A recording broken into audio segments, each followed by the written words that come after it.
আজ দুঃখ নেব না, খুশি নেব। খোদা গো তুমি দাও না বলে, আজ এই দিনেতে রসুল এলো। এই দিনে বিদায় নিলে আজ দুঃখ নেব না, খুশি নেব।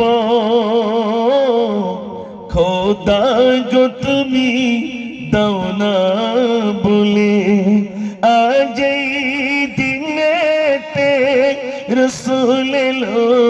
আর এই দিনে বিদায় নিলে আজ দুঃখ নেব না, খুশি নেব। খোদা গো তুমি দাও না বলে।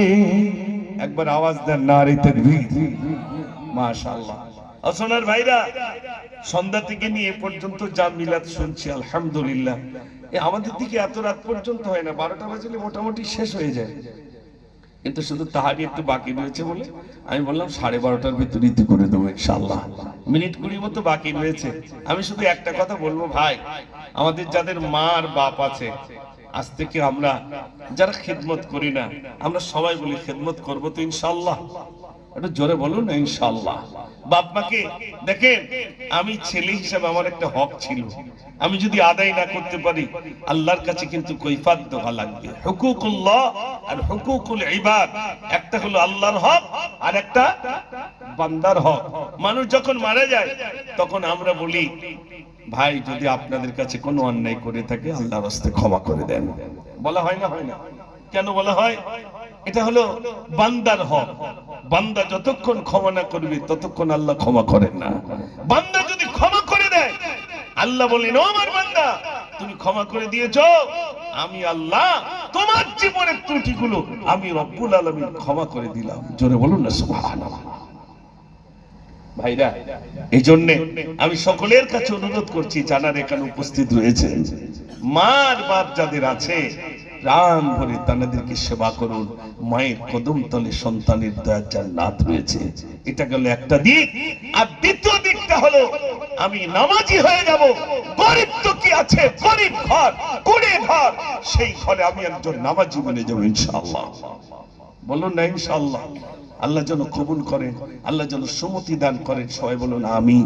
আপনাদের এই সাইটে আসলে আমি দেখেছি অনেক যুবক ভাইরা তারা জলসায় আসেন, আলহামদুলিল্লাহ তারা জলসা শোনে। আমি সেই সমস্ত যুবক ভাইদের কাছে বলবো, ভাই আপনাদের মহব্বতে তো আমি আসি। দেখেন, আপনারা জীবন অনেক ব্যবসা করেছেন, আমি একটা ব্যবসার কথা বলে যাই।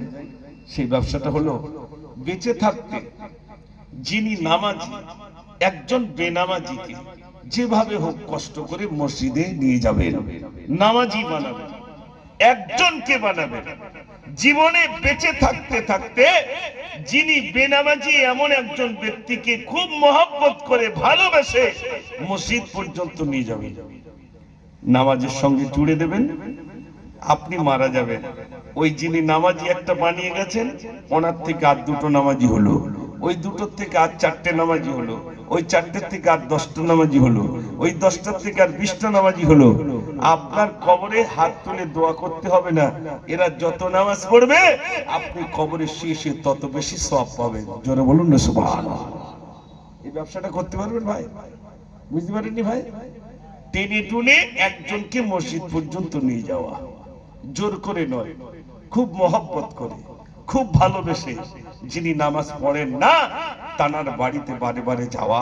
ভাই চলেন না যাই মসজিদে, চলুন ভাই যাই মসজিদে, বারে বারে নিয়ে যান।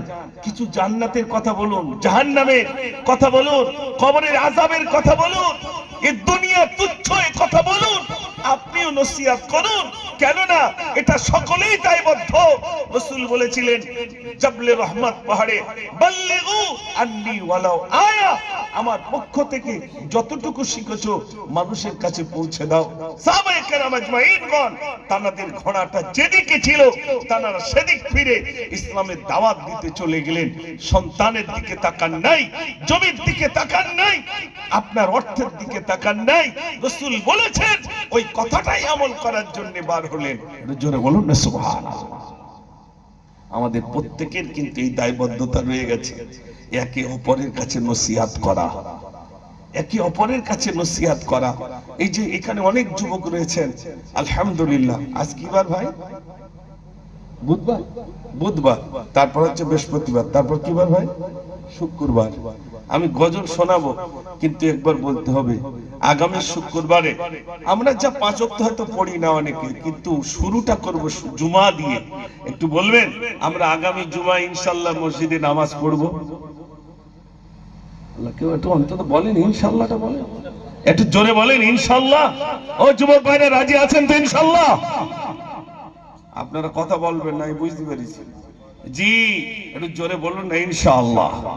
জি, আস্তে আস্তে হবে। দেখেন ভাইরা, যুবক ভাইরা, বিশ্বাস করুন, আপনি যদি মসজিদ পর্যন্ত যান, এই যেমন মিলাদে এসেছেন, অন্তরটা তৃপ্তি পাচ্ছে, মসজিদে যাবেন দেখবেন আপনার চেহারা, ওই যখন আপনি মুখ পরিষ্কার করার জন্য সেলুনে যান, আর অধিকাংশ যুবকরা সব সেলুনিতে যায়, গিয়ে বলে মুখটা ফেস ওয়াশ করে দেন, দেখবেন একটা কেমিক্যাল দিয়ে 2 হাত দিয়ে আঁচড়ায়, আঁচড়ায় না ভাই? আঁচড়ায়। তারপরে ডোয়ার থেকে সুতো বার করে, এরকম ডলে। আমি তখন দেখছি যে এরকম সুতো ডলছে, তা আমি তখন সেলুনে জিজ্ঞেস করছি, ভাই কি করছেন এটা? সুতো দিয়ে। তো ওটা মুখ পরিষ্কার করার একটা পন্থা। তাই বললাম কাতার দড়ি দিয়ে ডলিয়ে একটু ভালো হতো না? আগর আগর মতো ছিল, বেশ ভালো পরিষ্কার হতো। ও ভাই, মুখ পরিষ্কার করার জন্য আপনার ফেস ওয়াশ ব্যবহার করেন, আমি একটা ওষুধ বলে যাই, সেটা কি? আপনি অজু করবেন। অজু করলে আপনার চেহারায়, সমস্ত চেহারাটা, আপনার শরীরে, আপনার চেহারায় একটা নুরানি জ্যোতি ভার হবে। কেননা ওযু করলে জ্যোতি ফেরে, মুখমণ্ডলে জ্যোতি ফেরে। কেন? আম্মা জান আয়েশা সিদ্দিকা রাদিয়াল্লাহু তাআলা আনহা, তাকে রাসূল বললেন, আয়েশা, আয়েশা সিদ্দিকা রাদিয়াল্লাহু তাআলা আনহা, তিনি বললেন, ইয়া রাসূলুল্লাহ, কিয়ামতের দিন সকল নবীর উম্মত উঠবে, আপনি কি করে বুঝবেন এটা আমার উম্মত, ওটা আমার উম্মতি?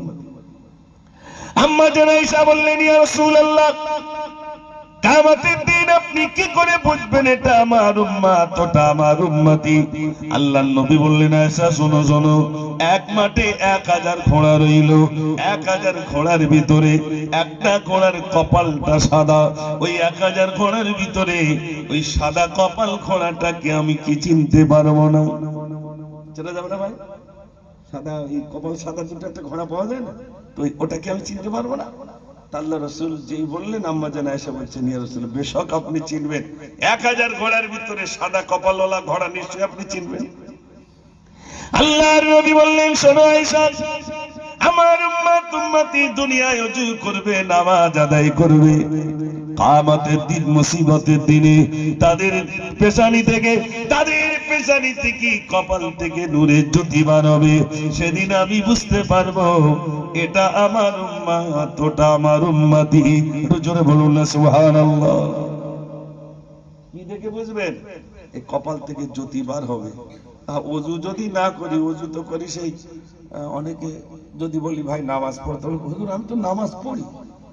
তাহলে কখন? কেন? ঈদের নামাজটা তো পড়ি, আর জানাজাটা পড়ি, মানতে দেন। ঈদের নামাজ আর জানাজাটা পড়ি, আহা, ও নামাজ নামাজ নয়। আল্লাহ রাসূলের কাছে সাহাবারা বললেন, ইয়া রাসূলুল্লাহ, পৃথিবীতে সবথেকে বড় চোর কে? নবীজি বললেন, যারা নামাজে ফাঁকি দেয় তারা। ফাঁকি দিলে যদি ওই চোর হয়, আর যারা মোটে নামাজ পড়ে না, তাহলে চোর হবে না ডাকাত হবে? এবার ভাবে। ও সোনার ভাইরা, আমার যুবক ভাইরা যারা এসেছেন, ও সোনার ভাইরা, জুমার নামাজে অংশ নেন, জুমার নামাজ পড়েন। নামাজ পড়লে লাভটা কি হবে শোনেন। আপনাদের মতো একজন যুবক রাজামশাই বললেন, আমার মেয়ে বিয়ে দেব।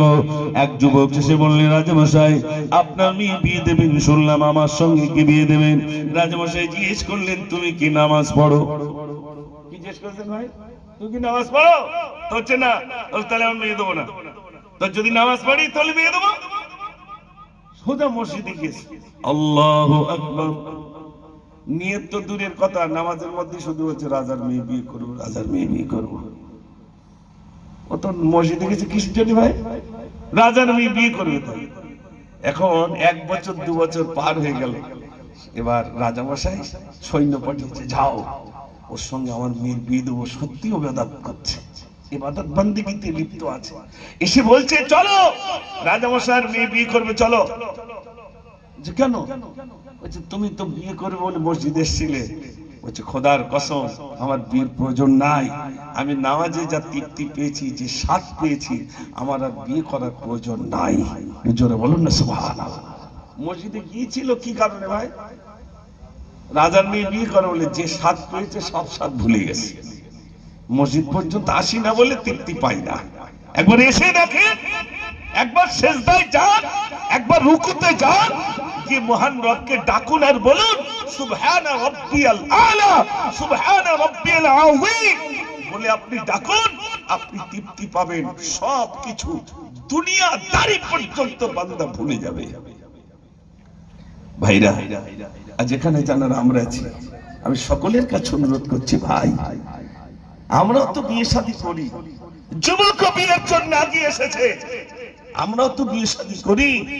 ভাইরা, সেই যুবক শুধু রাজামশাইয়ের মেয়ে বিয়ে করার জন্য, আর আমরা দেখবেন ওই দেখাশোনার সময় সবাই যায়, গিয়ে জিজ্ঞেস করে, ছেলে জিজ্ঞেস করে সব, তুমি কি কাজ করো? যদি বলে শায়েস্তানগরে আমার দুটো দোকান আছে, সর্বনাশ, তাহলে ছেড়ে দেওয়া যাবে না, এই কাজ খুব বড় কাজ। একবারও কিছু বলে খোকা তুমি নামাজ পড়ো কি? আল্লাহ কেউ জিজ্ঞেস করে বলেন? কেউ জিজ্ঞেস করে? কেউ জিজ্ঞেস করে না খোকা তুমি নামাজ পড়ো কি, কথা জিজ্ঞেস করে না, বরং জিজ্ঞেস করে খোকা তুমি কি করো। যদি বলে দোকানে চল, আলহামদুলিল্লাহ, বিরাট ব্যাপার। আর যদি কোনো কাজ না করে তাহলে বলে বেকার ছেলে, শুধু মসজিদে নামাজ পড়ে। ঠিক বলছি না ভুল বলছি? ও বেকার ছেলে, শুধু কে নামাজ পড়ে, ওতে কোনো কাজ হবে না, কিচ্ছু নেই। মেয়েটা দেবো কি আর খাবে আর খাওয়াবে কি? এখন বলুন খাওয়ানে ওয়ালাটা কে? একটু জোরে বলেন। খাওয়ানে ওয়ালা যদি আল্লাহ হয়, তাহলে এই ধারণাটা আসে কি করে? যে কাজ করে না, কিচ্ছু করে না, খাওয়াবে কি? এখানে যত মানুষ আছেন একটু বলবেন, কোনদিন অনাহারে আপনার পেটে পাথর বেঁধেছিলেন? অনাহারে আপনার জীবনটা কেটেছে বলে মনে হয়? না, না কাটি নাই। ও সোনার ভাইরা।